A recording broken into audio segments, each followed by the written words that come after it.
ఇక్కడ కనిపిస్తున్న వ్యక్తి మన సనాతన ధర్మం గురించి పోరాడుతున్న అమ్మాయి భవానీ అక్క పైన గత 2 సంవత్సరాల నుంచి ఆరోపణలు చేస్తూ వస్తున్నాడు. అక్కగారు అతనికి ఏదో ప్రాబ్లం ఉన్నప్పుడు అక్క ధర్మం వైపు నించున్నందుకు, తన వైపు సపోర్ట్ ఇవ్వనందుకు 2 సంవత్సరాల నుంచి అయితే చాలా బాధ పెడుతున్నాడంట. అసలు దానివల్ల అక్కకు కూడా హెల్త్ అనేది చాలా క్షీణించిపోయింది. టార్చర్ కి నేను వారంలో 3 నుంచి 4 కిలోల వెయిట్ లాస్ అయ్యాను. హెల్త్ డ్యామేజ్ అయ్యి ఇప్పటికి కూడా నేను రికవర్ అవ్వలేకపోతున్నా. అలాగే 2 సంవత్సరాల నుంచి వాట్సాప్లో గ్రూప్స్ క్రియేట్ చేసి అక్క పైన చాలా బ్యాడ్గా కామెంట్స్ పెట్టడం కానీ, బ్యాడ్గా పోస్టులు చేయడం కానీ ఈ విధంగా చేస్తూ ఉన్నాడనమాట ఇతను. ఈ విధంగా ఒక హిందూ అమ్మాయిని, ధర్మం పైన పోరాడుతున్న అమ్మాయి పైన ఈ విధంగా ఆరోపణలు చేస్తున్న ఎన్నకు ఒకటే మాట చెప్తున్నా, మన హిందూ ధర్మంలో చరిత్రలు చూసుకుంటే హిందూ అమ్మాయిల పైన బ్యాడ్గా బిహేవ్ చేసిన ఏ ఒక్కడు కూడా బాగుపడలేరు.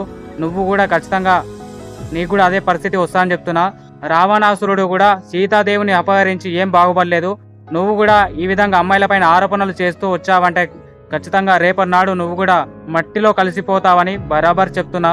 గుర్తుపెట్టుకో అన్న, మన ధర్మంపై పోరాడుతున్న వాళ్ళ పక్షాన నిలబడు అని. జై శ్రీరామ్.